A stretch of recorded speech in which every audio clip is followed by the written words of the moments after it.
Testing. Can you hear it now? Gee, I wonder what the problem is. It's the batteries. The house will be at ease while we change the batteries.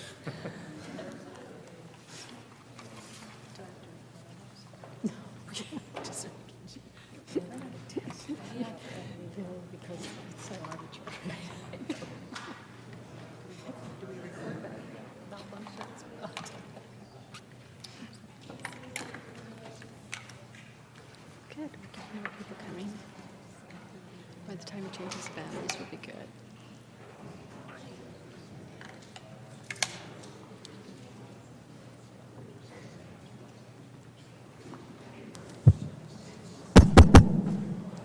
Ah, that sounds good. The House will be in order. The first order of business is roll call. The clerk will unlock the machine and the members will record their presence. So you need to open it. Yep. There we go. We always ring. Wood has his thumb up. I think that means that he's here. Wood, yeah, he's got it. Punch you. Has Skip every member Pence. recorded their Let's presence? skip Pence in there. Representative Ward Engel King is here. Gotta DeMordaunt, get it right Wills. on it. Ward Engel King over there. Yeah. Wills just got here, as long as you're down in that area. Who else? Who else we see? The Agidius. clerk will lock the machine and record the roll. Skip. The roll call shows 43 present, 27 absent and excused. A quorum being present, the House is ready for business. The second order of business is prayer by the chaplain, followed by the Pledge of Allegiance. Today, the prayer will be led by House Pastor Tom Doherty, and the pledge will be led by House Page Laura Spencer. Will the guests in the gallery please rise? Passage of Scripture today is Galatians chapter 6, verse 2 through 5. Carry each other's burdens, and in this way you fulfill the law of Christ. If anyone thinks they are something when they are not, they deceive themselves. Each one should test their own actions. Then they can take pride in themselves alone without comparing themselves to someone else. For each one should carry their own load. Let's pray. Our Heavenly Father, you have gathered together in this room a body of people with the same underlying purpose, to see our state move forward to the best of its ability. We know, dear Lord, that this world carries many burdens, and I pray we would help each other and encourage each other, especially during trying circumstances. May the unity be well in this room, and I pray we can all work together to truly make a difference in this great state. Dear Lord, help each one of us to be accountable for our own actions, whether in this room or out of it. You have created us all with our own gifts and desires, and I pray, O Lord, that you can mold them together as they would benefit those we represent. Thank you, O Lord, for the awesome privilege of meeting together to make a difference. In Jesus' name I pray. Amen.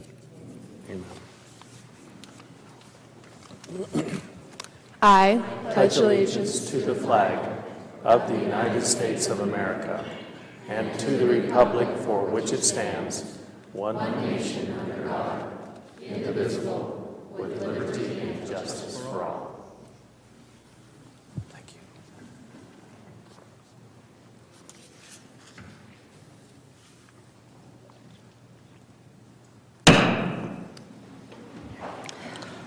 The House will now advance to the third order of business, approval of the journal. The House is at the third order. March 5th, 2013. Mr. Speaker, will your Committee on Judiciary Rules and Administration report that we have read and approved the House Journal of the 57th Legislative Day and recommend same be adopted as corrected. Moved by Wills, seconded by Burgoyne.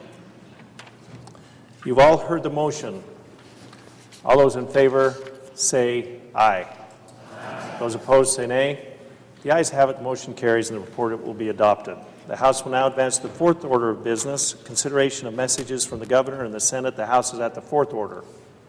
Mr. Speaker, Oh, Good lady from District 11. Thank you, Mr. Speaker, and ladies and gentlemen of the House. The good lady from... For what purpose does the good lady rise? The lady rises to ask for a point of personal privilege. The lady has the floor. Thank you, Mr. Speaker, and ladies and gentlemen of the House. The good lady and I from 11 would like to have you join us in welcoming the CASA students from Wilder and also our mayor from Wilder, who is the bus driver for the CASA School District, Mayor John Bechtel. Welcome to the House Gallery. The House is at the fourth order. From the Office of the Governor, March 4th, 2013. Dear Mr. Speaker, I have the honor to advise you that I have signed today and am transmitting to the Secretary of State the following House bill to wit. House Bill 12 as amended in the Senate. As always, C.L. Butch Otter, Governor of Idaho. March 4th, 2013. From the Senate, Mr. Speaker, I return herewith enrolled House Bill 72, which has been signed by the President, Novak, Secretary of the Senate. House Bill 72 will be referred to Judiciary Rules and Administration for delivery to the Governor. From the Senate, March 4th, 2013. Mr. Speaker, I transmit herewith Senate Bills 1091 as amended and 1057 as amended, which have passed the Senate. Novak, Secretary of the Senate. Senate Bills 1091 as amended and 1057 as amended will be filed for the first reading. From the Senate, March 4th, 2013. Mr. Speaker, I return herewith House Concurrent Resolution 5 and House Bills 137, 93, 128, 129, and 132, which have passed the Senate. Novak, Secretary of the Senate. House Concurrent Resolution 5, House Bills 137, 93, 128, 129, as well as 132 will be referred to Judiciary Rules and Administration for enrolling. From the Senate, March 4th, 2013. Mr. Speaker, I return herewith House Bill 66 as amended in the Senate, which has passed the Senate. Novak, Secretary of the Senate. House Bill 66 as amended in the Senate will be held at the desk. The House will now advance to the fifth order of business, report of standing committees. The House is at the fifth order. March 5th, 2013. Mr. Speaker, will your Committee on Judiciary Rules and Administration report that we have printed House Concurrent Resolution 17 and House Bills 245, 246, 247, 248, 249, and 250. Will's Chairman. House Concurrent Resolution 17 will be filed for second reading. House Bills 245 and 246 will be referred to the State Affairs Committee. House Bill 247 will be referred to the Resource and Conservation Committee. House Bill 248 will be referred to the Health and Welfare Committee. House Bills 249 and 250 will be referred to the Revenue and Taxation Committee. March 5th, 2013. Mr. Speaker, will your Committee on Judiciary Rules and Administration report that we have enrolled House Bills 9, 11, 28, 7, 8, and 86. Will's Chairman. House Bills 9, 11, 28, 7, 8, and House Bill 86 will be signed by the Speaker and returned to the Senate for the signature of the President. March 5th, 2013. Mr. Speaker, will your Committee on Judiciary Rules and Administration report that we have transmitted enrolled House Bill 29 to the Governor at 10:53 a.m. as of this date, March 4th, 2013. Will's Chairman.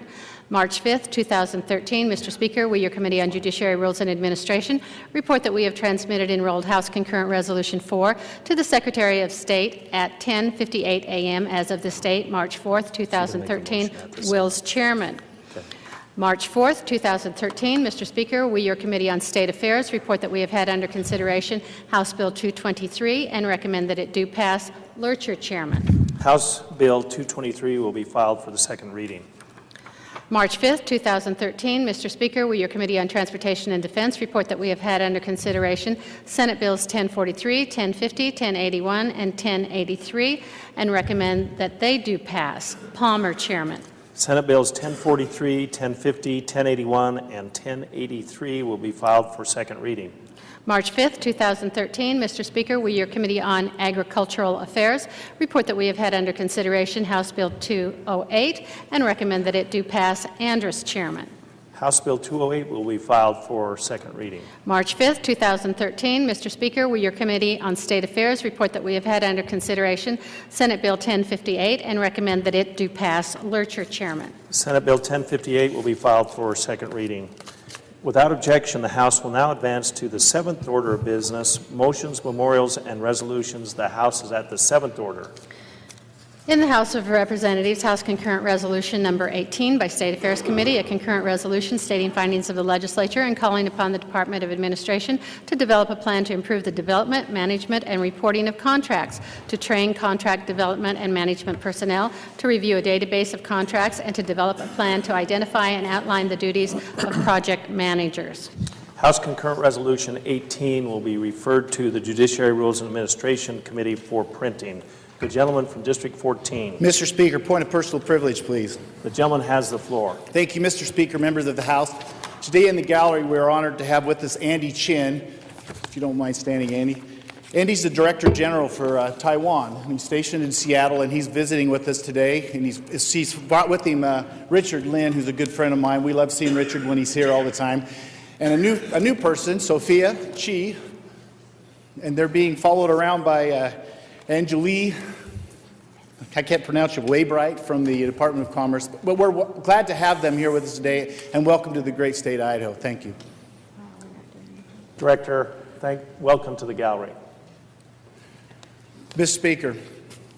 Good gentleman from District 14. Thank you, Mr. Speaker. Point of personal privilege and then a motion. Gentleman has the floor. On the second reading calendar, we have a Senate Concurrent Resolution 104 that recognizes our relationship with Taiwan and the good partners in trade and other things that they do with the great state of Idaho. And we would like to move that up and hear that right now and suspend the rules to do that. So, Mr. Speaker, I would move that all rules interfering with the immediate consideration of Senate Concurrent Resolution 104 be suspended, making possible the immediate consideration of Senate Concurrent Resolution 104. Mr. Speaker, I second the motion. You've all heard the motion. The motion for passage requires 47 votes. The clerk will unlock the machine and the members will cast their votes.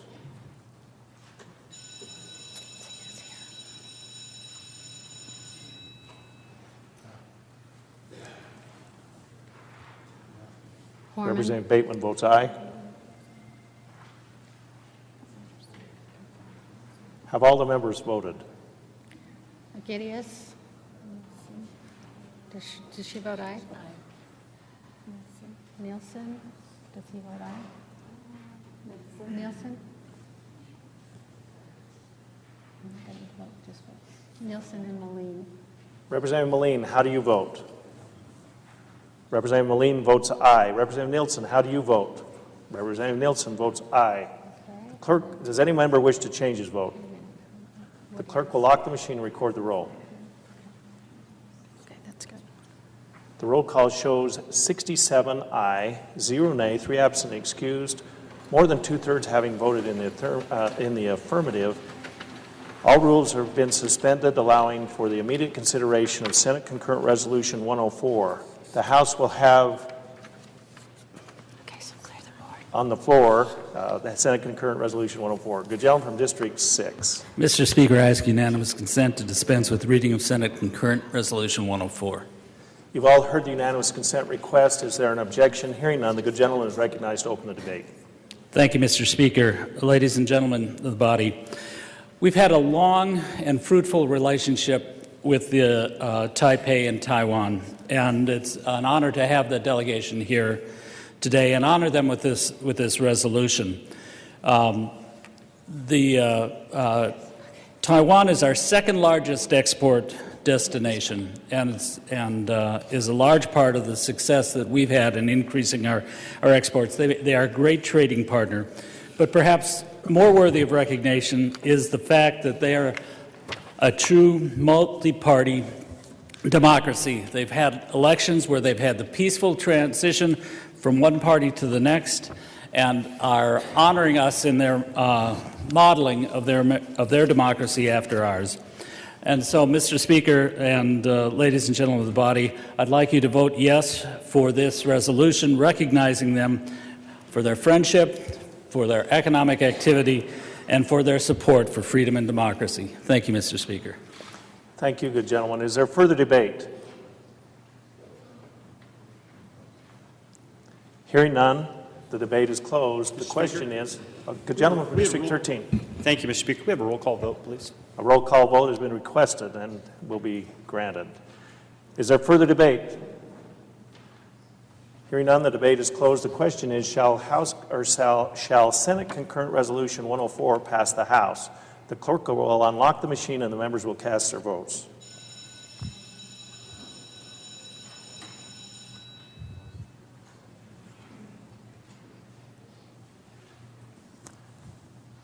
Have all the members Bateman voted? is yes. Okay. Do you see anybody else? Ringo? Representative Ringo, does any member wish to change his vote? The clerk will lock the machine and record the roll. The roll call shows 69 ayes, 0 nay, 1 absent, excused. Senate Concurrent Resolution 104 is passed the House. Is there correction to title? Hearing none, Senate Concurrent Resolution 104 will be transmitted to the Senate. The gentleman from District 14. Mr. Speaker, we need to suspend on one more before we go into the regular order of business. Before doing so, again, thank you for coming and visiting us. And with that, Mr. Speaker, I ask unanimous consent that the roll call used for the suspension of rules on Senate Concurrent Resolution 104 now be used for the suspension of rules on House Concurrent Resolution 16, making possible the immediate consideration of House Concurrent Resolution 16.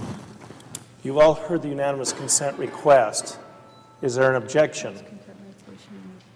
Hearing none, the rules are suspended, and House Concurrent Resolution 16 will be before the House.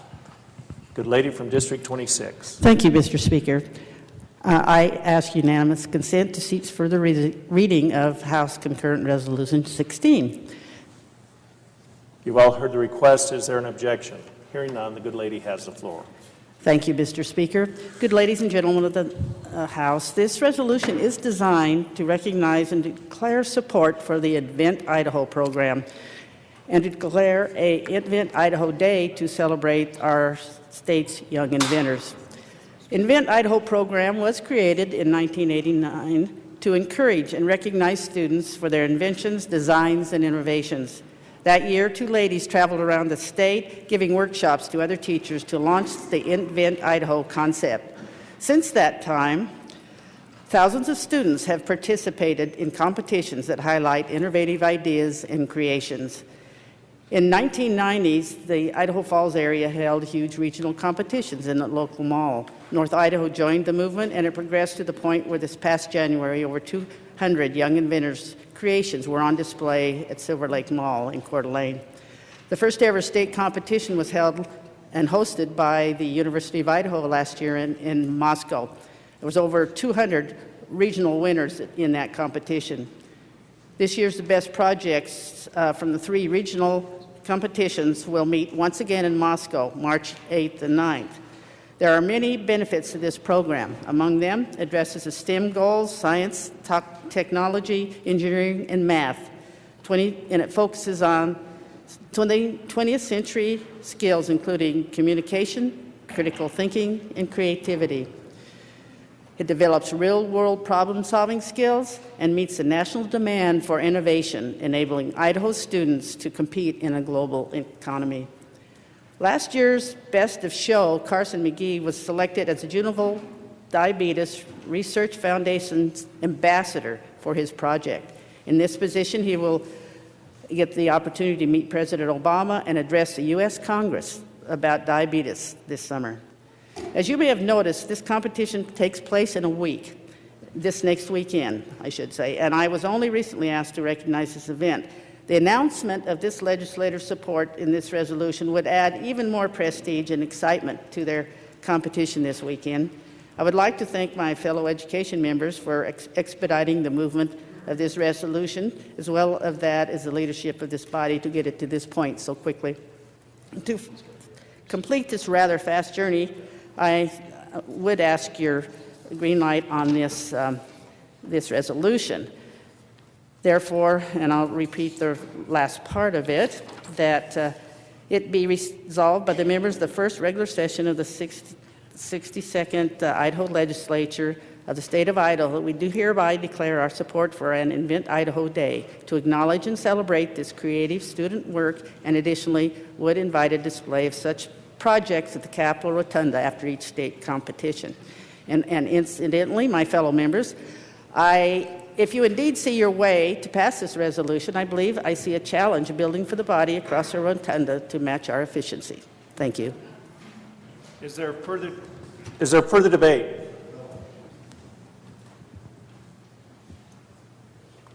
Hearing none, the debate is closed. The question is, shall House Concurrent Resolution number 16 pass the House?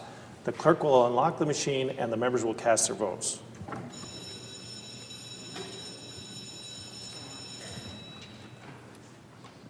Have all the members voted?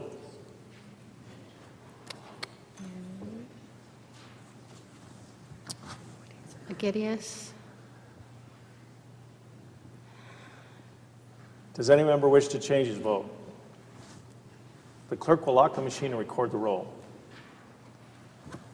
The roll call shows 68 ayes, 0 nay, 2 absent and excused. House Concurrent Resolution number 16 has passed the House. Is there correction to title?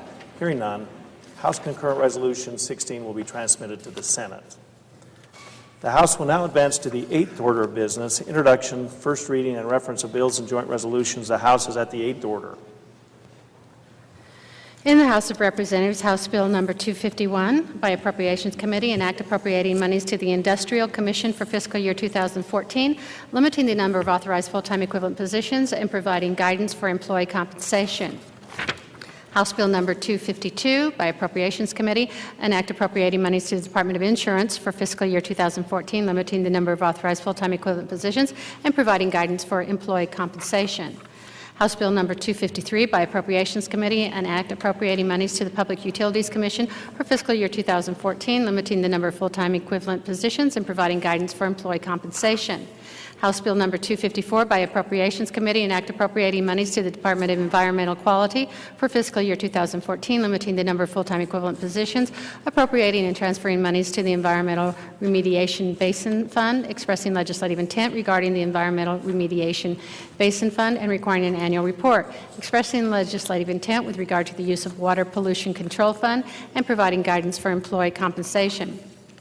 House Bill number 255 by Appropriations Committee, an act relating to the appropriation to the Department of Labor, amending Section 1, Chapter 137 Laws of 2012 to appropriate additional monies to the Department of Labor for fiscal year 2013, appropriating monies to the Department of Labor for fiscal year 2014, limiting the number of authorized full-time equivalent positions, providing guidance for employee compensation, and declaring an emergency for Section 1 of this act. House Bill number 256 by State Affairs Committee, an act relating to the Child Protective Act, amending Section 16, 1602 Idaho Code to define a term and to revise definitions, amending Section 16, 1610 to revise requirements relating to certain petition and to make technical corrections, amending Section 16, 1619 and 1620 to establish provisions relating to a finding of aggravated circumstances and to revise provisions relating to the permanency plan and hearing, amending Section 16, 1621 to revise provisions relating to the case plan hearings and to establish provisions relating to no finding of aggravated circumstances, amending Section 16, 1622, and 1624 to revise provisions relating to the termination of a parent-child relationship, to provide that certain petitions shall be filed within the certain time frame, and to provide that the court may authorize the Department of Health and Welfare to suspend further efforts to reunify the child with the child's parents under certain circumstances, amending Section 16, 1625, and 1629 to revise provisions relating to certain powers and duties of the Department of Health and Welfare, amending 2002 and 2005 to revise provisions relating to the court's authority to rebuttably presume that the termination of parental rights is in the best interests of the child. House Bill number 257 by State Affairs Committee, an act relating to beer and wine, amending Section 23, 1031 Idaho Code to revise a provision relating to the acceptance and use of an electronic funds transfer, and amending Section 23, 1326 to revise a provision relating to the acceptance and use of an electronic funds transfer. House Bill number 258 by State Affairs Committee, an act relating to licenses to carry concealed weapons, amending Section 183302 Idaho Code to require the sheriff to provide the applicant with a copy of the results of the applicant's records check upon request of the applicant under certain conditions, and to make a technical correction. House Bills 251, 252, 253, 254, 255, 256, 257, and House Bill 258 will all be referred to the Judiciary Rules and Administration Committee for printing.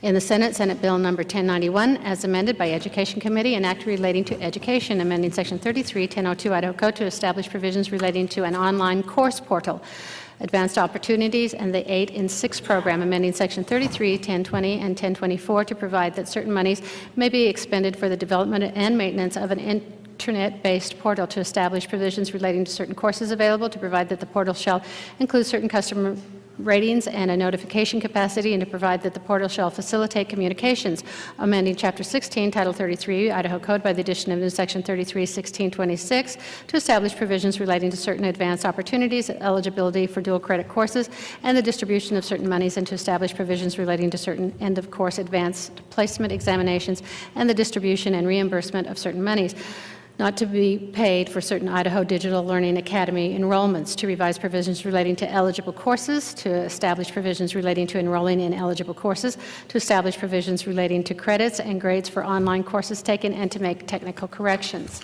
Senate Bill Number 1057, as amended by Education Committee, an act relating to education, amending Section 33-1004 Idaho Code to establish provisions relating to a district utilizing a portion of instructional staff allowance for visits between the kindergarten teacher and the parents or guardians, to make a codifier's correction and to make a technical correction. Senate Bills 1091 as amended and 1057 as amended will be referred to the Education Committee. Without objection, the House will now advance to the 10th order of business, second reading of bills and joint resolutions. The House is at the 10th order. In the House of Representatives, House Bill 224 by Education Committee regarding education. House Bill 225 by Education Committee regarding education. House Bill 226 by Education Committee regarding education. Senate Bill 1092 by Education Committee regarding education. House Bill 219 by State Affairs Committee regarding Federal Firearm Magazine and Register Ban Enforcement Act. House Bill 229 by State Affairs Committee regarding firearms, explosives, other deadly weapons. House Bill 218 by Education Committee regarding school bonds. Senate Bill 1120 by Finance Committee regarding appropriation. Lieutenant Governor. That's it.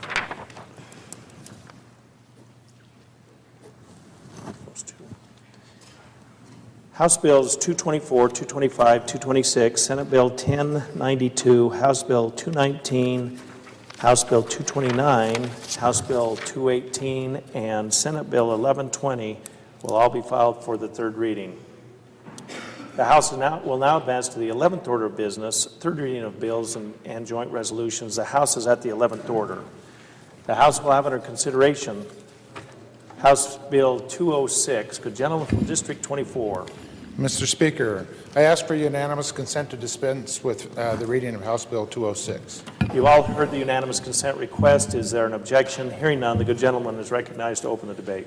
Thank you, Mr. Speaker, and ladies and gentlemen of the House. Today we have under consideration House Bill 206, which is addressing a concern expressed by charter school patrons at the 2 joint listening sessions held earlier this year.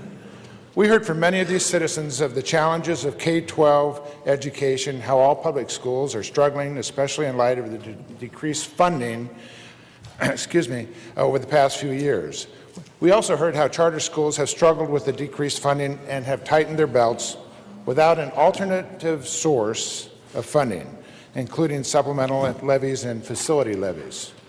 Charter school patrons noted the growing disparity between the overall funding per student between traditional public schools and charter schools.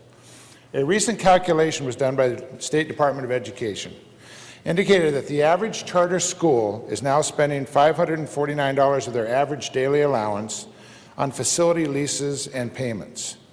The average daily attendance formula was not intended for facilities. It was originally intended to provide for what goes on in a building, not the building itself. We do not have a perfect system, we all know that, and regardless of your core beliefs, most of us would agree that we cannot continue down the same road and expect differing results. By any other name, reform is needed. House Bill 206 addresses 2 fundamental changes: school facilities funding and authorizer services and the related fees. The State Board of Education has also calculated that traditional public schools receive on average $569 per year to fund facilities and with either plant facilities levies or bonds. And House Bill, The House Bill 206 will not close that gap, but it does address the fundamental weaknesses for charter schools. Traditional public schools rely on a public affirmative support for their levies and bonds. They must make their case to the voters, and in most cases, they have been successful in replacing some of the funding lost from the state. As charter school choice grows in popularity, we need to avoid having traditional and charter public schools competing for public opinion. The patrons of both live within the same taxing districts, and jealousies will grow. We need to assure that choice is seamless and does not become a yes or no referendum on traditional schools.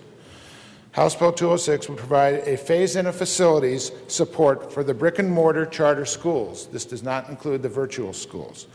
And it will never exceed 50% of the amount on the average that school districts are receiving from their facilities levies and bonds. In the first year, 2014, charter schools would receive 20% of that calculated amount. Based upon a 2000 fiscal calculation, that would be $114 per charter school student, for an estimated total fiscal impact of $1.4 million. In the second year, it increased to 30%, or $171, with a total fiscal impact of $2.1 million.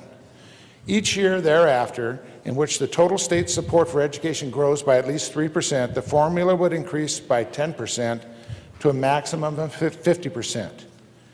In any year, the total funding for education support programs is less than the prior year, the charter school facilities funding formula would be decreased by 10%, never to drop below 20%. The second piece of legislation that's included here is the portion about charter schools paying authorizer services. This fee is intended to defray the cost to the Charter School Commission, now funded through the Department of Education. These fees may encourage more public school districts to become authorizing entities for charter schools. There are currently 13 school districts that are chartering, that have chartered schools. The rest are all chartered by the Commission. The total fees from this collection going to the school commission is estimated to be about $435,000. And this is about $135,000 more than what we're currently appropriating from the general fund to the Department of Education for the Charter School Commission. This bill has been characterized by some as a first for the state to assist local schools with buildings. However, the Bond Levy Equalization Support Program for targeted school districts meeting certain economic conditions and showing in the last budget has about $17 million in state equalization support. This is associated with bond levies. Support is not provided to charter schools under this program. This bill is the product of months of study and negotiations by a group of stakeholders that included the Idaho School Board Association, the Idaho Association of School Administrators, the Idaho Charter School Network, the Coalition of Idaho Charter School Families, the Idaho Public Charter School Commission, and the Idaho State Department of Education. This group examined all types of options available, providing some assistance with charter school facilities. They studied what other states are doing and looked at the best practices from all around the country. They studied the possibilities of sharing and expanding the bond equalization levy program. They examined the possibility of creating a charter facility loan guarantee fund. They even studied the possibility of charter schools having the ability to share in local district tax levies. The group brought in experts from the Banking and Bond Council, including consultation with the Idaho Housing and Finance Association. In the end, this proposal was one they settled on as the most viable solution. It is very much a compromise. Our charter schools an effective and efficient use of our tax dollars, both state and local. This request is for $1.4 million out of a proposed education budget of approximately $1.4 billion. This amounts to 0.1% of the state education budget. While it is a state appropriation, the benefits of choice are shared by local school districts. The simple numbers on efficiency of the charter school education. In a study by Ball State University in 2010 indicated that Idaho public schools are spending approximately $1,900 more per student than charter schools. If these same 12,000 426 charter school students were absorbed into the traditional public school budgets, we would need to find $24 million in either local property tax levies or state funding. You will see that a substantial unfunded burden shift to traditional schools if charter schools were not in existence. We do not expect that to happen. However, it demonstrates how cost efficiencies of charter schools have taken place. And they have a positive impact on our public education. With full implementation of House Bill 206, the state funds would increase to $3.5 million, and that would take a maximum of 4 years, and could be longer depending on the overall budget. I appreciate what public schools are going through and their limited budgets, and I'm dedicated to our constitutional mandate for them as well. I believe this is an important step in the grand picture of education. A week ago, we heard about Da Vinci School closing, and it almost happened to Xavier Charter School in Twin Falls, my district. How would the closure of Xavier impacted the school district 411? They would have to rely on the ADA for those new students. There would be approximately 600 students transferred into the school district, and they would have to hire teachers, find the facilities to accomplish this. Charter schools have operated within the limits of the ADA funding. However, with the reduced funding for ADA and the Great Recession, they do not have any other source to offset their reduced funding. Even the startup funding from the federal government is no longer available. This is not about them and us, but it seems to fall to that level. It is about finding the optimal use of scarce dollars to meet the educational needs of our children. We need to enable all levels of education to be successful, traditional and charter. This is one change that will allow charter schools to remain a viable partner in education. You have heard quite a few numbers, and I'm sure the JFAC's tired of hearing numbers. But I'd like to point out one thing, and that is $2.48.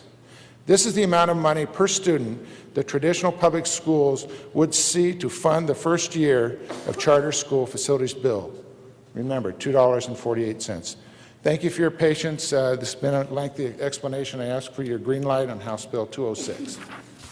Is there further debate? The gentleman from District 17. Thank you, Mr. Speaker, and thank you, gentlemen from 24, for the excellent presentation. We cannot afford to start another school building system when the state budget does not maintain and support the public school system that we have. In 2012, there were elections around the state in March, in May, and in August, in which district after district passed measures demonstrating widespread support for public education in response to a lack of funding from our state government. From Coeur d'Alene to Pocatello, Idaho Falls to Canyon County, voters endorsed raising property taxes or continuing levies. Many of these property taxes were raised for school buildings, going through a very cumbersome process of a 2/3 vote.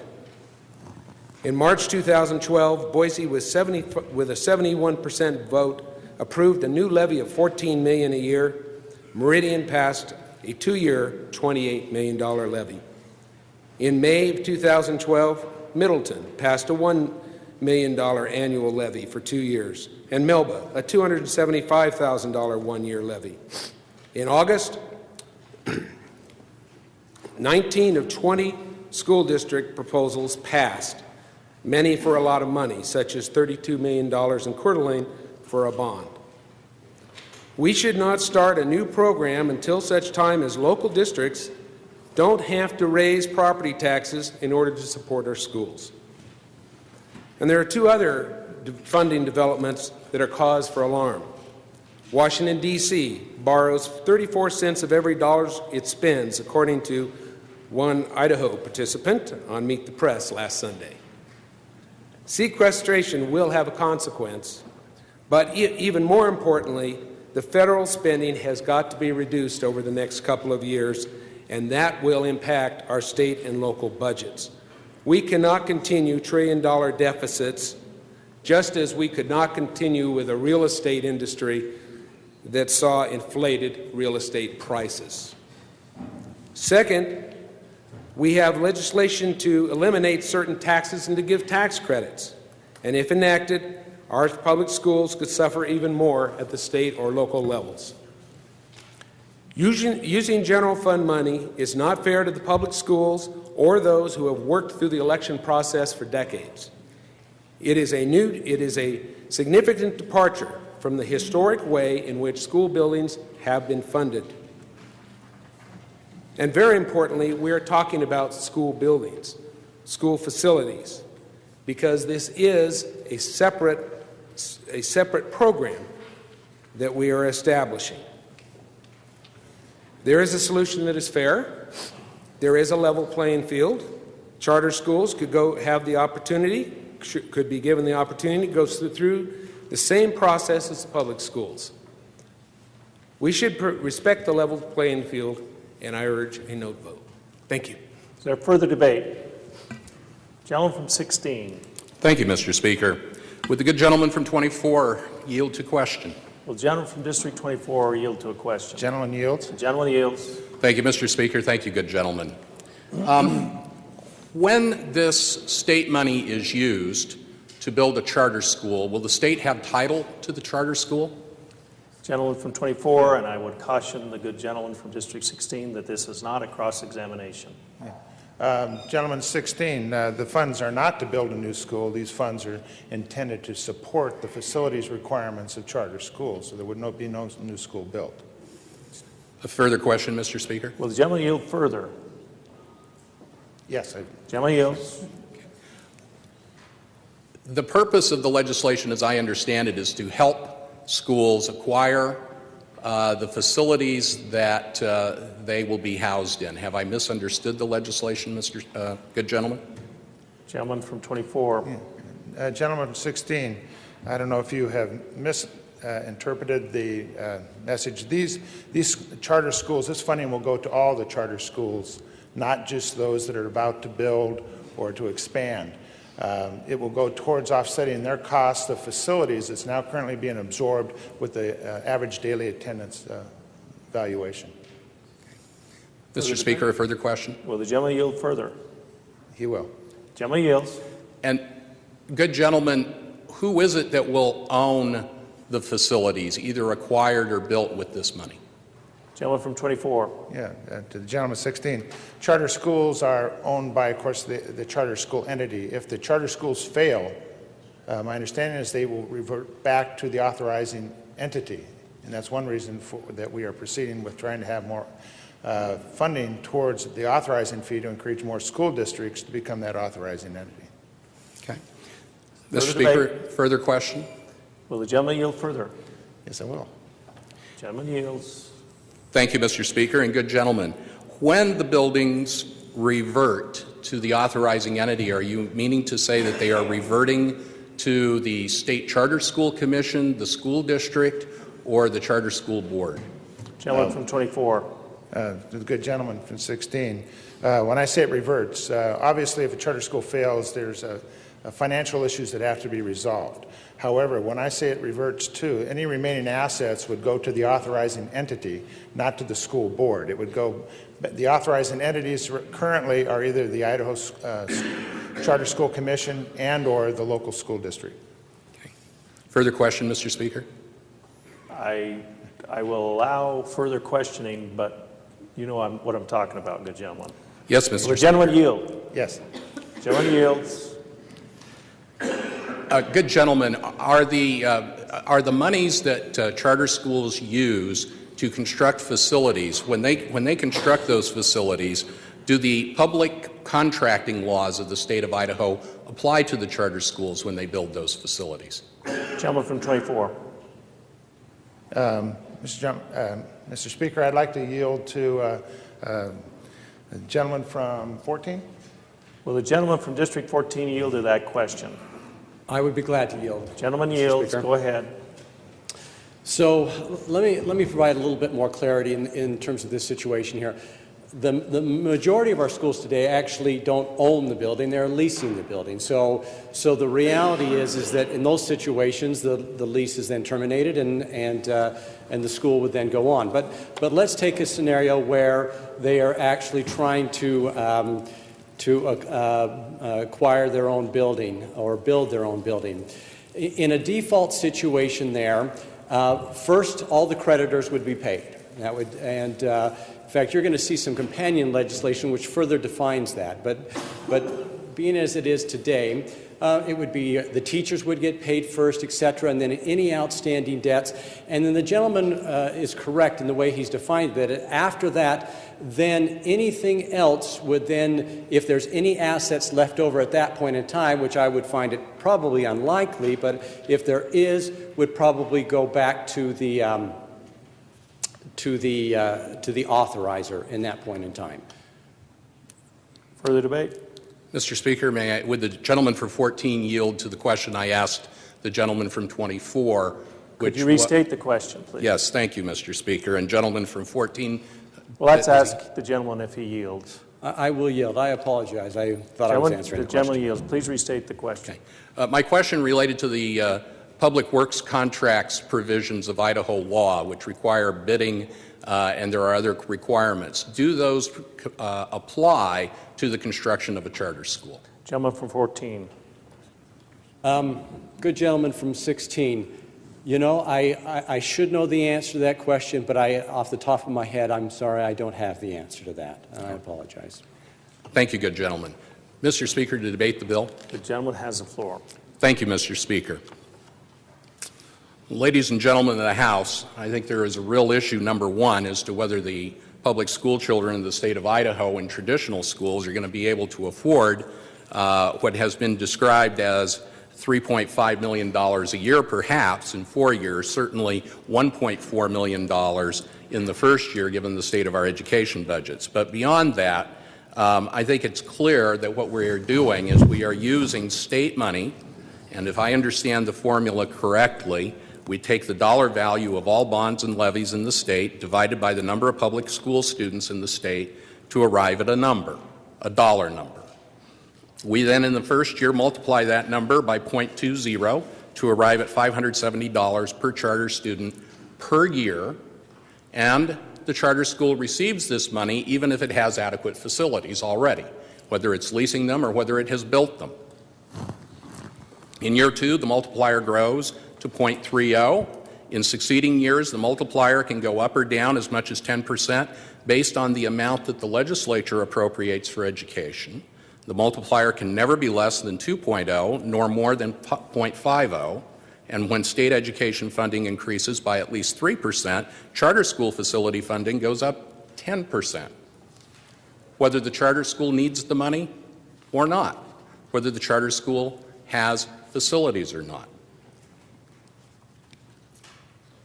In this process, if the public contracting requirements of Idaho law are not applicable, how do we assure that our public money is wisely and properly spent? Can a charter school board member who is also a general contractor build the charter school? Do the other general contractors in the state have a fair shot at bidding? We don't know. Same with leases. Can a charter school board member who is a landlord and owns buildings lease his or her building to his or her charter school? Again, from the information provided today, we do not know. How is public money being spent? What are the safeguards for public money in the bill? We do not know. What we do know is the formula, and we know based on the formula charter schools get money whether they need it or not, based on what other people do. In other words, it isn't dependent on need. It isn't dependent on the charter school's performance. It's based on what school district patrons throughout the state approve in bonds for traditional public schools and what we appropriate. It's not tied to the need.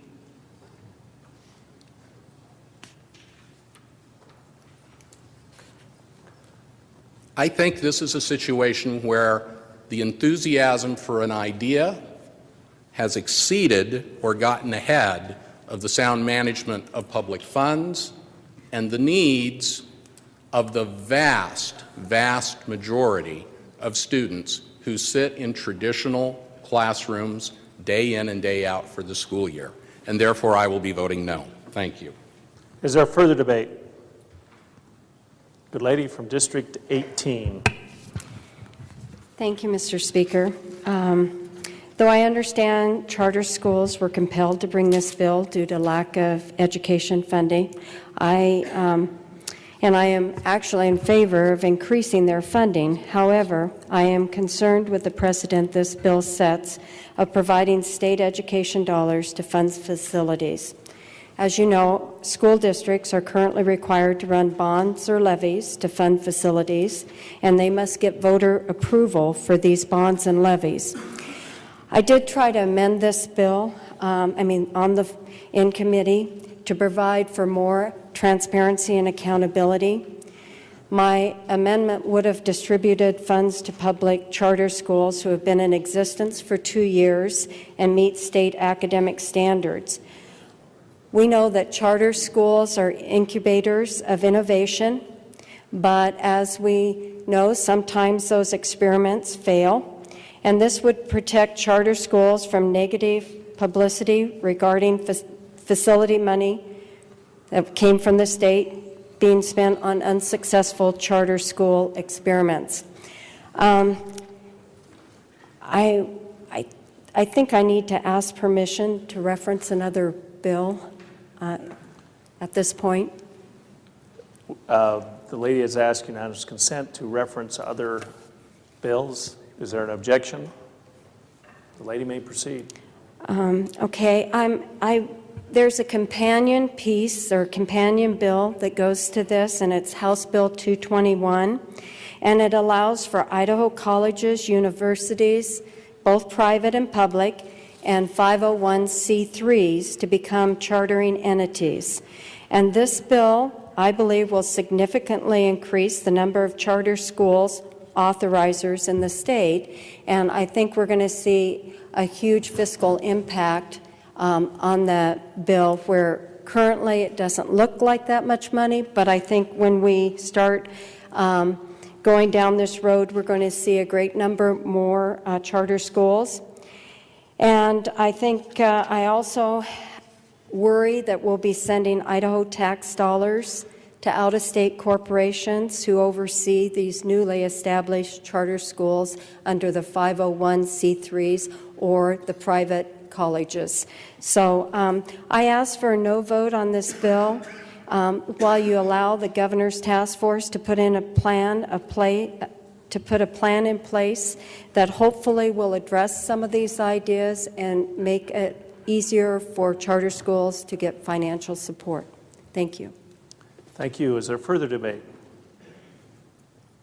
Good lady from District 31. Mr. Chairman, Mr. Speaker, I rise to debate in favor of the bill, please. Lady has the floor. Okay.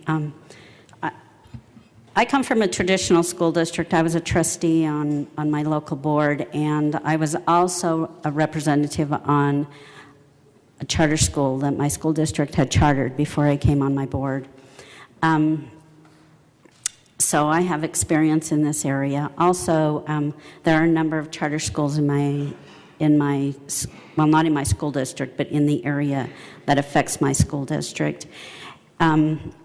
To address the part about bonding or levy for them to be able to do that, I've tossed this idea around for many, many years, and the charter schools in my area have an attendance area of my whole county. The one that had been in our school district that we had authorized before had an attendance area of basically the state of Idaho.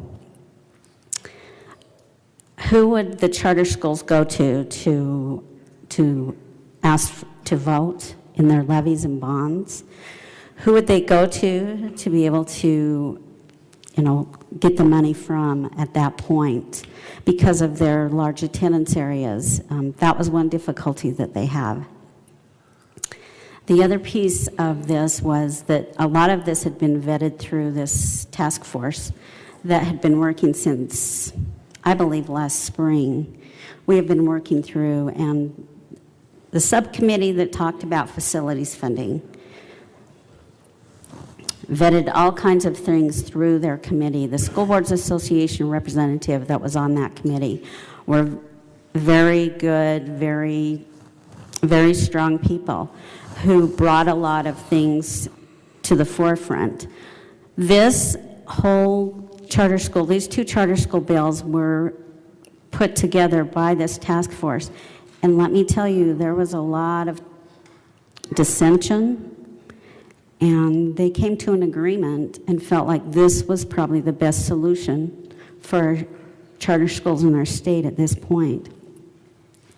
We do have to watch out for our traditional schools and the students that are in them, but we also have an obligation to the students that attend the charter schools, giving them an equal education, and good facilities, safe facilities to allow them to learn in. So with that, I would thank you. Thank you. Is there further debate? Good gentleman from District 10. Thank you, Mr. Speaker. Ladies and gentlemen of the body, this bill has caused me a lot of consternation in a lot of ways. I am very much pro-charter schools and school choice.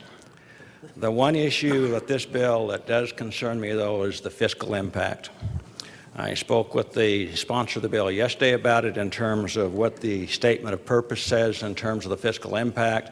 There is no reform money that is left from last year.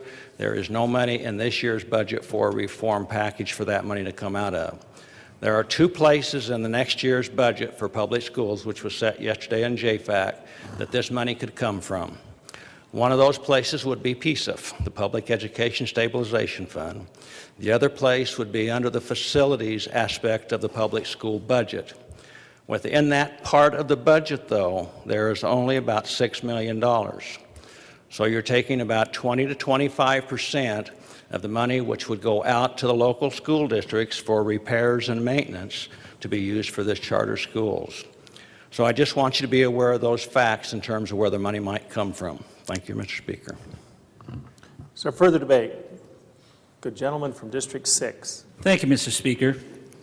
I wanted to just share a little story about Lapway, who's in my district. The Lapway had a school that was non-habitable. In fact, it was condemned.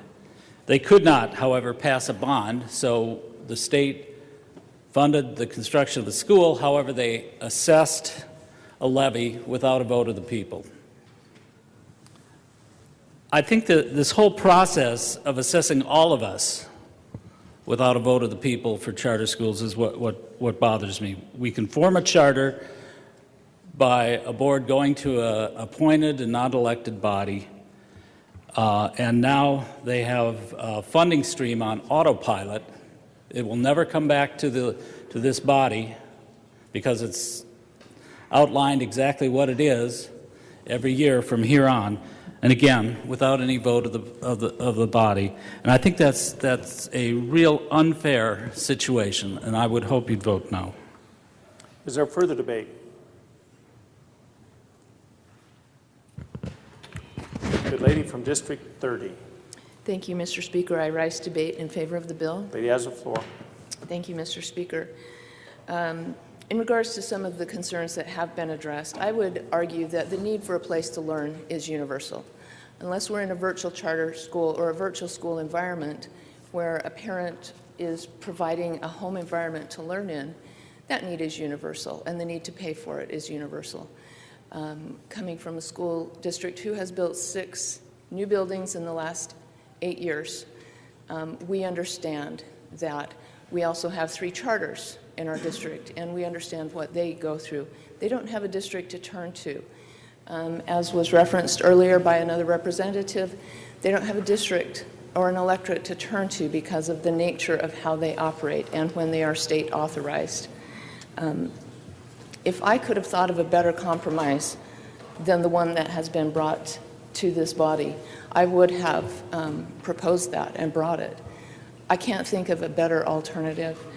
And in regards to the concern about millions of dollars going out of state, or any amount of dollars going out of state to potential authorizers, right now millions of dollars of public education money already goes out of state. For example, there are no bus manufacturers in the state of Idaho. If we want to buy a bus, we've got to purchase that from someone who manufactures it out of state. Textbooks, technical equipment, the list goes on. This situation would be no different. For me, this is an issue of equity. These are Idaho students attending Idaho public schools, whether it's a charter or a traditional, and they deserve our support, as well as their parents who vote to support local bonds and levies for whom their children see no benefit because they, by choice, choose to attend a charter. I think this is a modest proposal which we can address next year. Should we determine that it is operating not as it was intended, we can certainly come back and address that next year, and I would urge your support. Thank you. Further debate? The lady from District 26. Thank you, Mr. Speaker. And just to add a little information, I do support the fact that we need to have facilities for these charter schools. I just do not like the way we're going about it. And one of the states that's doing the best work and having most success with their charter schools is Colorado. And they do fund theirs through the process, where they go and they go through, and I don't know the exact way they do it, but they worked long and hard to make sure that they have the same process as the regular school districts. It's put to the people, whether it's through the individual district, each student money follows them, and if it's happened to go to a charter school, then that money goes there. It is a problem when we, like you say, my charter school in Gooding goes all over Magic Valley. So the way they would handle that, if they were from Jerome, they'd take the Jerome levy amount. If they were in Gooding, they'd take the Gooding levy amount. I think that's kind of how they worked at it, because Colorado had a really hard time. They did have to work really hard. That I think is a proven way to get school facilities funding. I think we need to stop, look, and try to go this route. Thank you. So further debate. The gentleman from District 23. Thank you, Mr. Speaker. The one thing that hasn't been mentioned here, it's been alluded to, I suppose, when we say that charter schools are public schools, and that's who's paying the bill. John Q. Public pays taxes. In every one of these instances, they pay taxes that support the traditional schools and all that domain. And yet we're up here today saying that charter school people that pay taxes cannot have as big a share of that tax revenue as traditional schools. And that yet these charter schools are authorized by laws that we put into place and voted on, and they just don't all of a sudden spring out of the cool blue sky. Fact is, in Colorado, they have a high portion of their charter schools sponsored by school districts. And all I'm simply saying, folks, is this is an attempt to level the playing field just a tiny bit more in the fact that those folks pay taxes and the money should be following the students more closely than it is today. And this is to help remedy that particular situation. I urge your vote for this. Also, let me conclude by saying this. To say this won't be looked at in the future, which has been alluded to, it's fiddlesticks. It'll be looked at again. Every time we want to take a look at these things, we in this body can bring forth a bill to cause that to happen.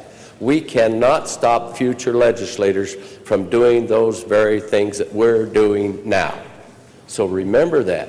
This is not a closed box. It's not going to go away, and it's not sealed in cement, but it is an attempt to kind of level the playing field. Thank you. Is there further debate? Good gentleman from District 22. Thank you, Mr. Speaker, and good members of the body.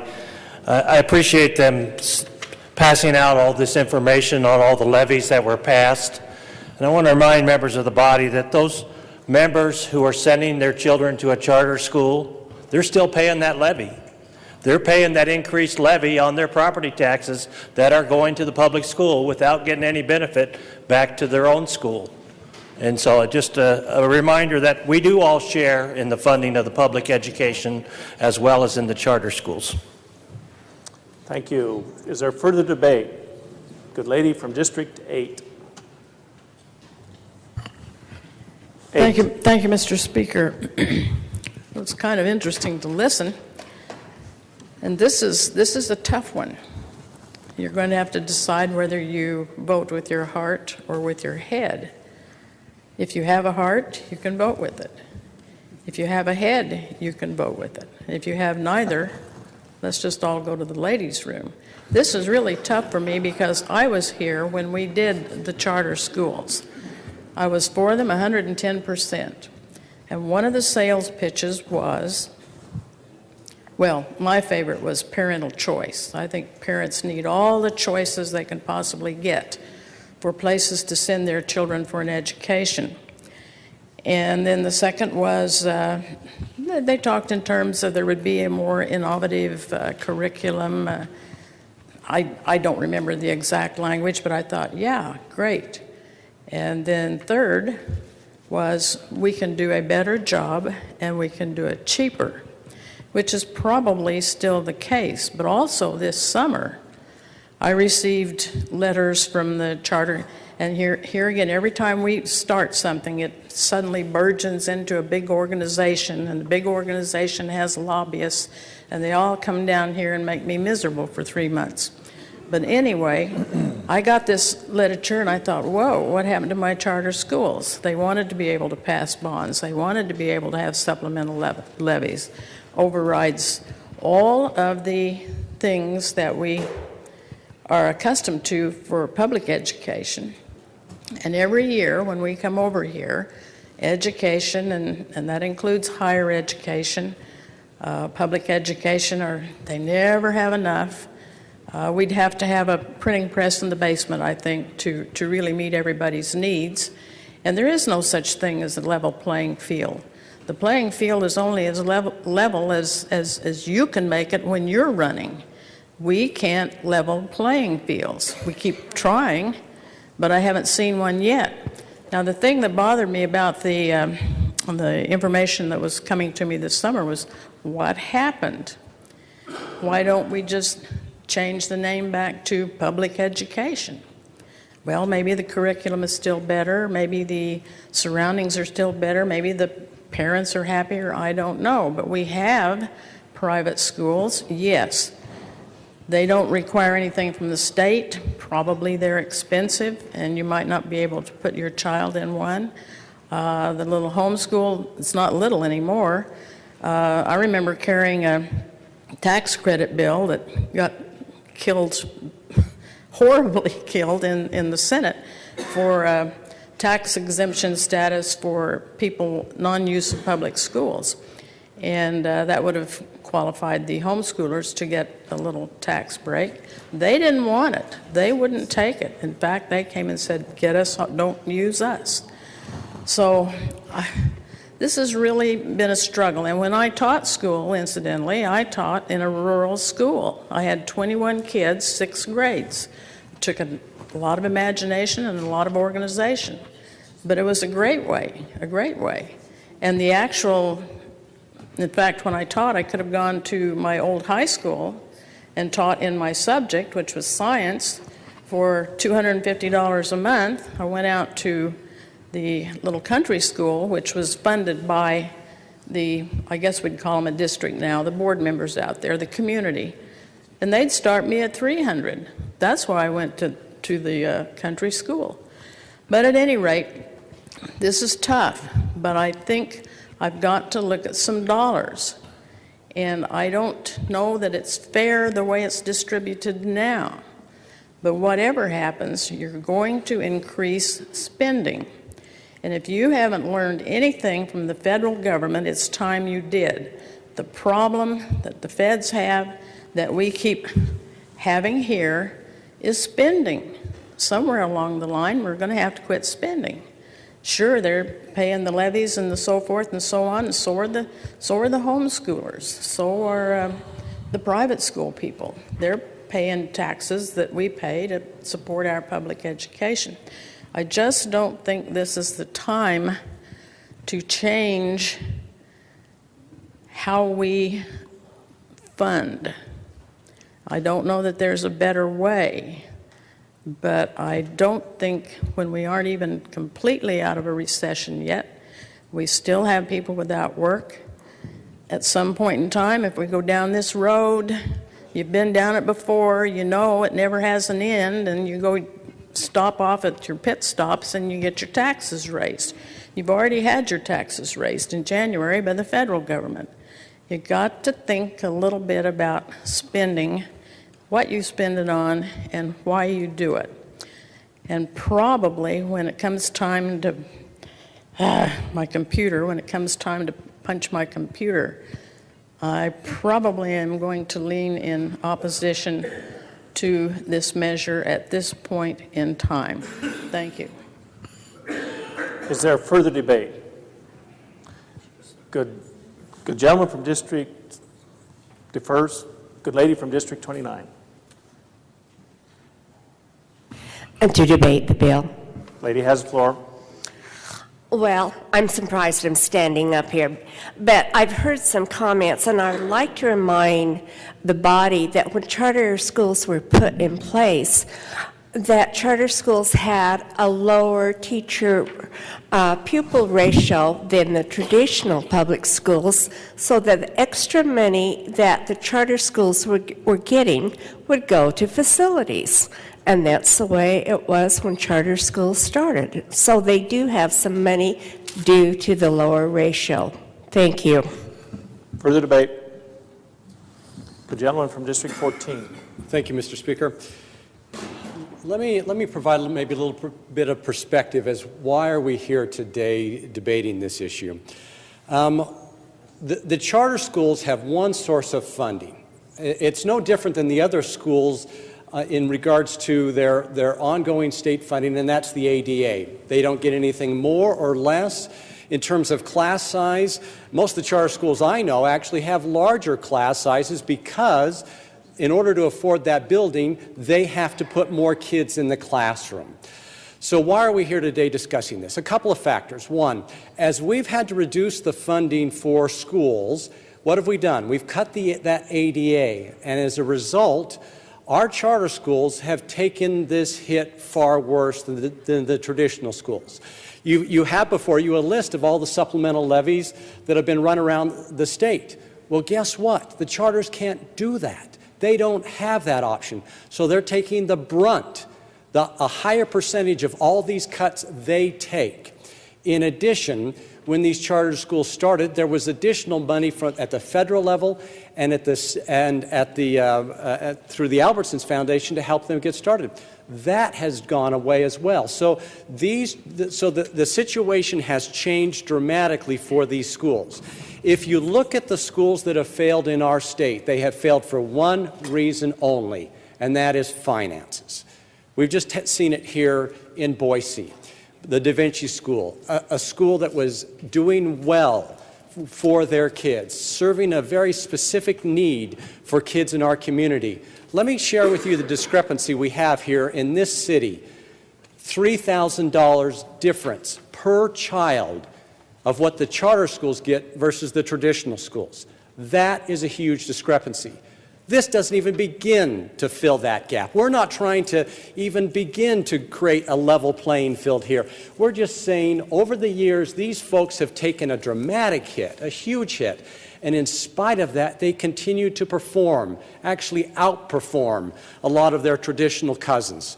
And so it is do we believe in choice or not? We're talking about a situation here where, hey, we're dividing up this pie and we shouldn't be doing that.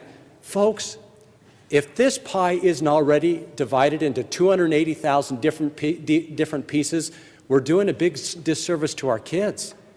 Parents and students need to find the best educational choice for them. And so if we're not providing options for them, then our parents and our students are paying the price for that. In addition, there was a question regarding or concern that these charters could misuse funds by the directors using their own company to build the school. Code 335204 clearly prevents charter directors from having a financial interest in it. So I think there's already protections in place for that. Is our system about protecting the status quo? I hope it isn't. I hope our system is about providing as many choices as possible for our kids today. And our charter schools are in a dire situation, where in order for them to even keep their doors open, they need a little bit. Let me give you some perspective of how much money we're talking about. A school with 310 students, what they will get out of this is $34,000. That's it. That's not enough to buy, that's to build a school. These dollars here, when we're talking about the big picture here, are so small. But that's all they're asking, is just a little bit more so they can keep going. Let me tell you the other reason why. This has been well researched and studied by this committee. There's been some thought that, hey, well, let's just spend some more time on it. This is a committee of stakeholders that have worked diligently on this for months. And they've brought forward a workable compromise solution that I think is important for our state. But we're not talking big dollars. We're not talking a situation where we are skimming money from our traditional schools. We are simply providing the opportunity for these schools, for this choice to continue for our kids. So I urge your green vote. Is there further debate? The gentleman from District 13. Thank you, Mr. Speaker. Just pursuant to Rule 38, I do want to declare a potential conflict of interest. I do have a business relationship in my other life with several charter schools. Duly noted. Gentleman from 15. Thank you, Mr. Speaker. To debate the bill, I wasn't going to get up initially, but my concern is the mechanism for the funding. This is a piggyback bill, if you will. It's piggybacking on the vote of people that go to the polls to vote on a specific bond for their school district, and then suddenly there's a hidden cost that comes out of the general fund. So we're asking people to vote not only for their bond, but also for some other expense that they really won't know what the amount of is. I fear a negative effect, because as people go to vote on their local school district bond for a particular need, they're then going to have to calculate in, am I going to vote for something in addition? And they will be. That could have a negative effect and actually depress the ability of school districts to pass their bonds. I don't like this type of a piggyback bill, because as we come here to debate policy, we need to either vote up or down. Are we going to vote for funding for facilities for charter schools or not? Let's do it straight up. Let's not piggyback it on something else that has hidden consequences for people going to the polls to vote on a particular issue and then find that they've voted on something else instead. Thank you. Further debate? For what purpose does the gentleman rise? To debate for the second time. Does anyone wish to debate the bill for the first time? Good lady from District 17. Thank you, Mr. Speaker. For the first time. You know, I love our kids. And, you know, they're our promise for our families, and that's why I work so hard for them. Education is our pillar for our economic future in Idaho. I know that. And I'd much rather than fight over the money that we have for education, I'd much rather that we fund education adequately, at least to the 2009 levels. But today we're not talking about that. What I'm looking at is some of the debate I've heard and what I've heard in committee. And let me share with you what my thoughts are. You know, we only have so much dollars that we have to work with right now. And I hear, in terms of charter schools and their inability to fund for their buildings, that's a big problem. But I'm also standing because I'm thinking about testimony that was brought before the Education Committee from the superintendent from a Blackfoot school area. It's the Snake River School District.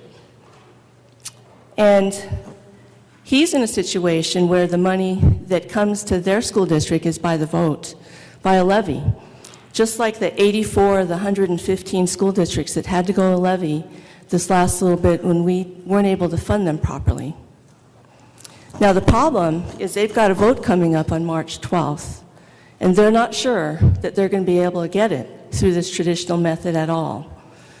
Now I heard our aide to Superintendent of Schools, Tom Luna, Mr. Jason Hancock, stand up before the Education Committee and says, the bottom line for this complex bill is that it's to take money off the top of our education to go to charter schools. Well, what happens for these school districts in rural areas that, unlike my Boise School District, won't be able to get a levy? What happens to them? When money gets taken out to take care of our charter schools, there's less money for those guys. He's telling us, quote unquote, our school district is actually dying on the vine because of lack of funding. Over the last couple years, he's had a decrease in $1.1 million. He's going for a levy on the 12th for $800,000. We got a problem out here in education, and I don't think this is a solution for us. I want us to think broader. We've got other solutions. How about if we have our charter schools bring it before the taxpayer, just like other traditional schools? How about some other ideas? I don't think this is the one, and I'd really appreciate joining with me for the real future of education and our kids, properly funding it, and a better idea. Join me, please, today and vote no. Is there further debate? For what purpose does the good lady rise? To debate for a second time, please. For the first time? Good lady from District 35 for the first time. Thank you, Mr. Speaker. Ladies and gentlemen, this is very disturbing to me. We passed a bill that's put charter schools into our education community and into our communities for reasons.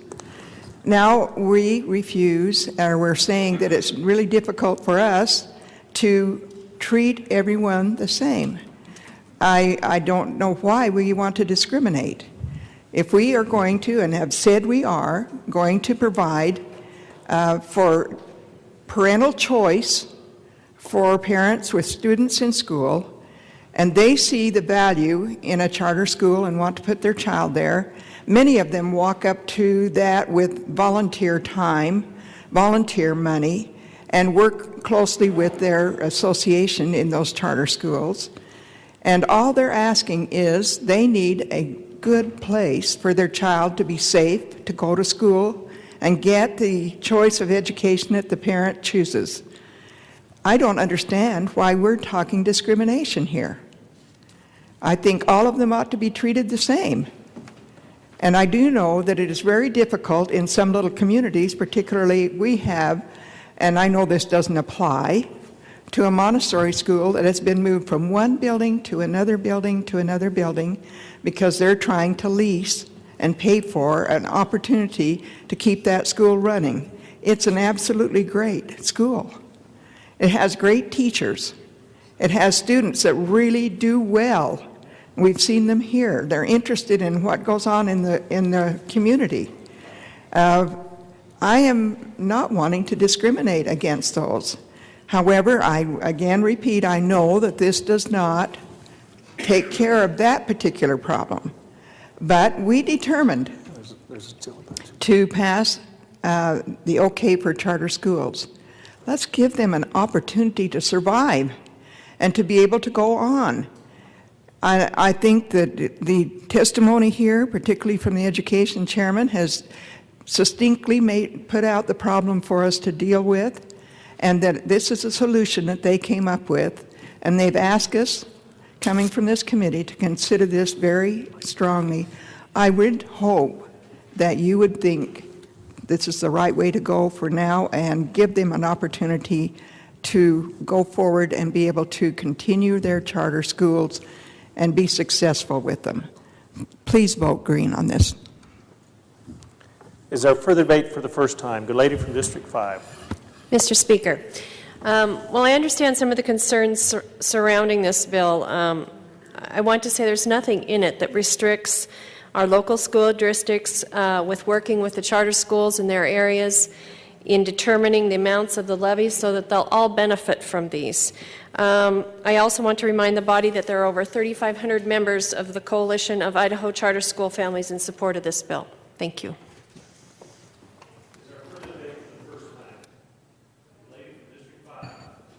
Thank you, Mr. Speaker, and ladies and gentlemen. You know, it is true that we have charter schools now, and they're part of our public school system.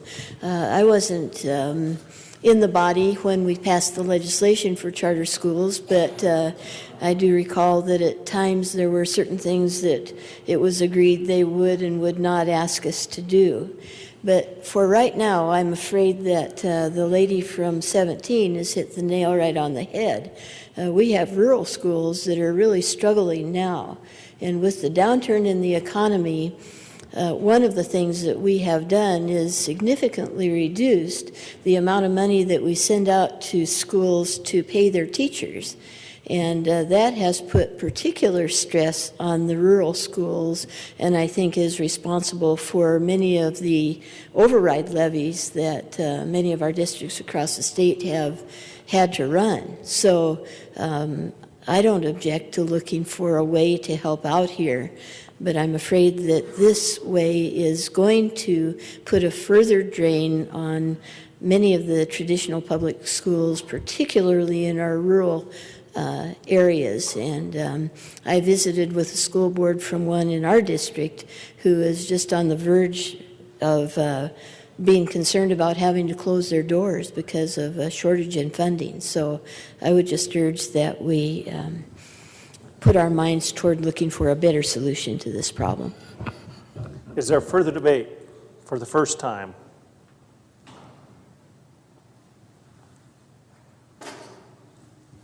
Good lady from District 31 for the second time. Thank you.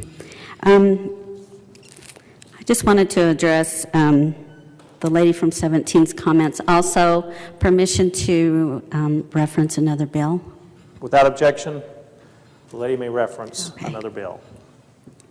The gentleman from the St. River School District was my superintendent, and he and I have gone the rounds on this topic. And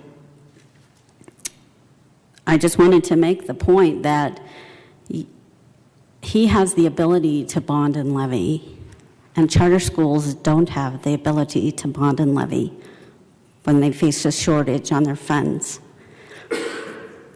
I also asked him in our discussions if you had a choice, if you had a choice between getting this amount of money from the state for your school district for facilities versus going out, getting a bond or a levy for a larger amount, what would you rather do? And he said, I'd rather bond and levy and take that chance. The other piece that I wanted to reference was the authorizer, the authorizers in Colorado, when the good lady from 26 mentioned that. There are a high number of charter schools in Colorado that have been authorized by local school districts. Thus, the ability to be in on those bonds and levies with the school district, I believe. In the second bill that goes along with 206 is 221. We allow an authorizer fee in this bill that helps with things that are in that bill. The authorizer fee, though, I wanted to talk about. When I was on the board and I represented my school board on a charter school board, my school district got a real bargain because I was a volunteer that was doing the oversight piece to that charter school. And I will tell you that it was, if not a part-time job, it was a full-time job to make sure that that charter school was following the laws of the state, following the federal laws, making sure that what they said they were going to do in their charter, that they were doing. It was a full-time job. So the authorizer fee, in my mind, is very applicable and can be justified. The other thing that has been mentioned is that if we have multiple authorizers, that other entities will be able to authorize, that we will have a super big increase in charter schools. In House Bill 221, there is part of it in there when they talk about multiple authorizers. They also talk about the State Department of Education being the entity that approves those authorizers for them to be able to authorize charters. And there is a lengthy process and a very stringent process that those authorized chartering entities have to go to be recognized by our State Department to be even able to authorize a charter school. So, and the other part to that is, so I don't think there's going to be a run on chartering entities or charter schools. Also, if you remember when you lifted the cap on the amount of charter schools, there wasn't all of a sudden a ton of charter schools that came about. So having said that, I feel like that there's been processes put in place so that we get good quality charter schools, and good quality authorizers. Thank you. Is there further debate? Good gentleman from District 27. Mr. Speaker, I ask unanimous consent to debate for the first time. You've all heard the unanimous consent request. Is there an objection? Hearing none, the good gentleman from District 27 has got the floor. The lady objects. Is there further debate for the second time? For what purpose does the lady rise? To debate for the second time. Lady has the floor. Thank you, Mr. Speaker. Just want to call your attention to a couple of remarks that were made in the debates. There was federal money at the beginning. There's been federal money at the beginning of everything in our lives except the Garden of Eden. And then they turn out the light and catch the bus. This is a spending bill.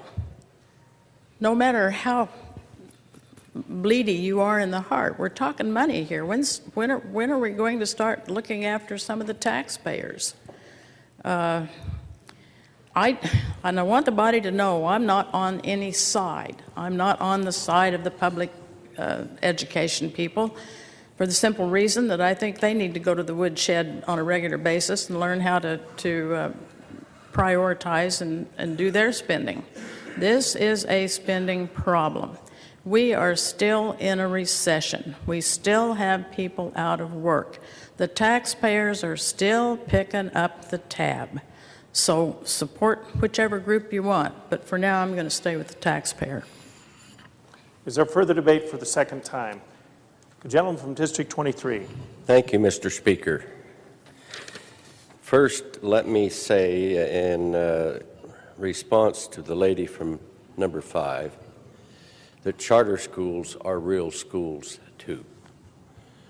Sir, I believe the lady said rural schools, not real schools. Rural. I'm sorry. Excuse me. I stand corrected and I apologize. The gentleman has the floor to debate the bill for the second time. Thank you, Mr. Speaker. In response to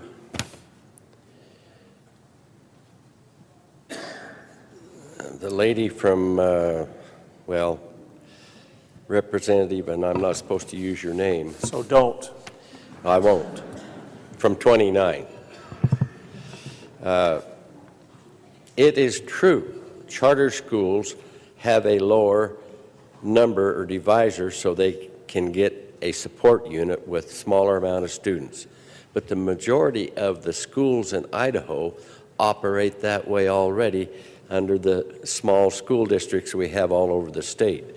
Then on the next issue, we had reference by the gentleman from 15 that this is not the proper way to go forward with this because it's a, I don't recall the term, but let me say this, and Mr. Speaker, I'll have to refer to a different piece of legislation that has passed way in the past, if I may. Without objection, the gentleman may refer to other legislation that is, but sir, if it's in the code, if it was successful, then you may reference the code. Okay. I don't recall the code number, but I do know the object of the legislation, and that was the bond equalization levy. In other words, school districts pass a bond, and then the state of Idaho comes in certain conditions and situations and helps them with the interest part of that bond.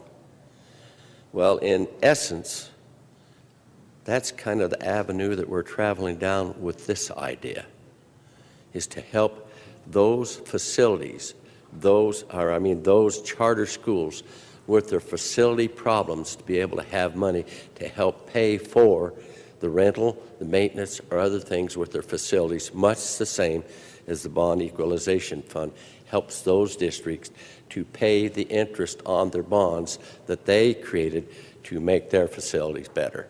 Thank you. Is there further debate? Hearing none, would the good gentleman from District 24 care to close the debate? Thank you, Mr. Speaker, and thank everyone for their comments. I think both sides of the argument was well represented. I wanted to make one comment to the lady from 17 when you referenced the Snake River School District. They are a beneficiary of this, I understand, of the bond levy equalization program, and they are getting direct allocations from the general fund or the education budget to help pay for their bond levy. I think it's as much as 35% of their budget. So with that, and we've had a lot of discussion, I just want to remind you, $2.48. Please give us a green light. The debate is closed. The question is, shall House Bill 206 pass the House? The clerk will unlock the machine and the members will cast their votes.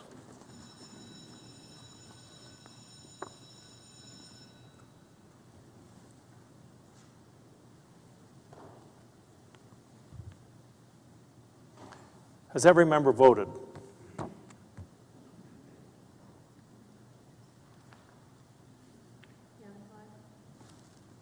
Representative Youngblood votes aye. Does any member wish to change his vote? The clerk will lock the machine and record the roll. The roll call shows 42 aye, 27 nay, 1 absent and excused. House Bill 206 has passed the House. Is there correction to title? Hearing none, House Bill 206 will be transmitted to the Senate. The House will now have under consideration House Bill 233. Clerk may read.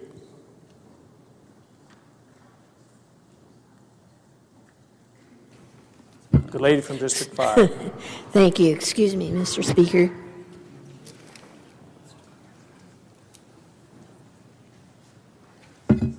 I was halfway to the Historical Society luncheon here.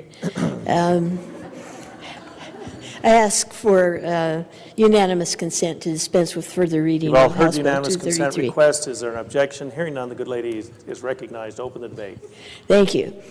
This is the fiscal year 2014 appropriation to the Idaho Commission on the Arts in the amount of $1,811,500, with full-time equivalent positions capped at 10. The Commission on the Arts seeks to stimulate and encourage the study and presentation of the arts and public interest and participation therein, and to encourage and assist freedom of artistic expression. Areas of emphasis include music, theater, dance, creative writing, painting, sculpture, architecture, and folk and traditional arts and crafts. The Commission engages in many activities, including providing grants for arts organizations to support their public programs in the arts, fellowships in recognition of artistic excellence by individual artists, apprenticeships, arts education programs, technical assistance services for arts organizations and professional development opportunities for artists, writer-in-residence literature program. The governor appoints the 13-member Commission on the Arts, which in turn hires an executive director. The funding for the commission is comprised of a mix of general, federal, and dedicated funds. This bill appropriates an increase over last year of $9,000 for the increased cost of benefits and $12,700 for contract inflation. The appropriation is a maintenance of current operations budget with no replacement items and no line item enhancements. This is your opportunity to really get in touch with your right brain, and I would encourage your support on this appropriation.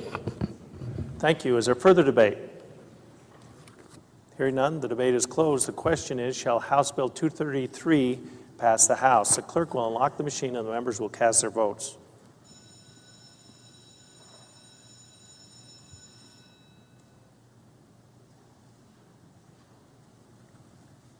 Have all the members voted?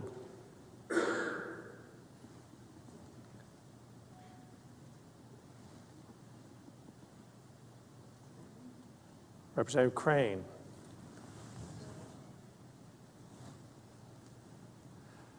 Representative Bell. Does any member wish to change his vote?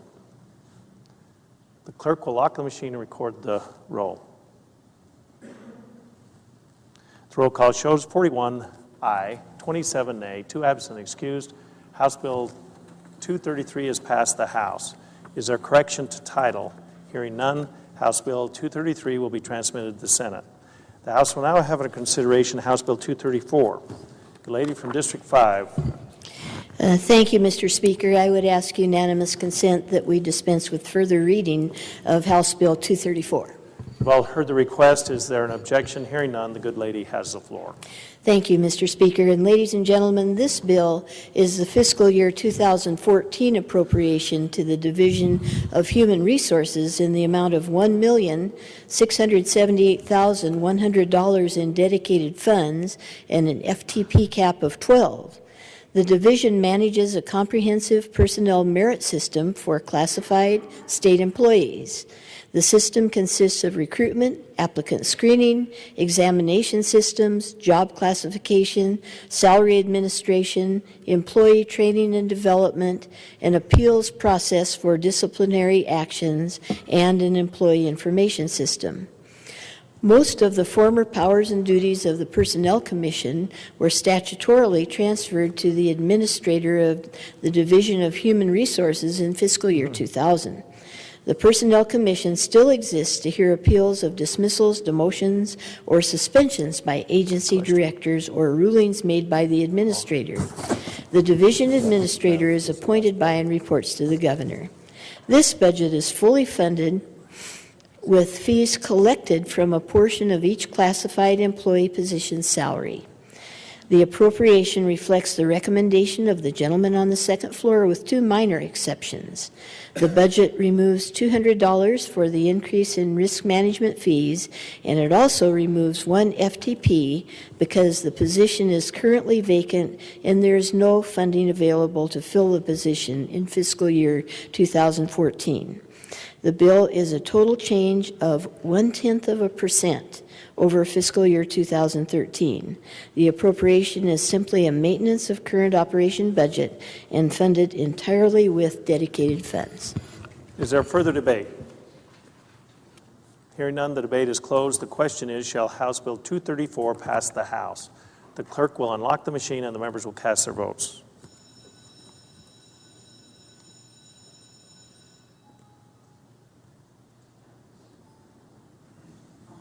Have all the members voted?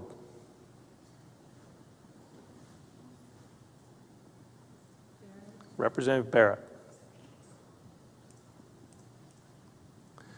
Does any member wish to change his vote? The clerk will lock the machine and record the roll. The roll call shows 63 aye, 5 nay, 2 absent, excused. House Bill 234 is passed the House. Is there correction to title? Hearing none, House Bill 234 we transmitted to the Senate. The gentleman from District 14. Mr. Speaker, I move that the House recess until the hour of 1:30 p.m. Mr. Speaker, I second the motion. Before placing the motion, are there announcements? The gentleman from District 22. Thank you, Mr. Speaker. Just a reminder, the pictures are still available until 2:30 this afternoon at West Wing number 17. Which pictures, good gentleman? ID pictures from the Idaho Department of Transportation, if you want to get your ID there. The motion is to recess until the hour of, clerk may read. For the committee meeting announcements for this afternoon. Business Committee will meet this afternoon upon adjournment. East Wing, Room 41, Henderson, Chairman. Commerce and Human Resources Committee will not meet this afternoon. Hartgen, Chairman. Judiciary Rules and Administration Committee will meet upon adjournment. East Wing, Room 42, Wills, Chairman. Resources and Conservation Committee will meet this afternoon upon adjournment. East Wing, Room 40, Denny, Chairman. Thank you. You've all heard the motion to recess until the hour of 1:30. All those in favor say aye. Those opposed say nay. The ayes have it. The motion carries, and the House stands recessed until the hour of 1:30.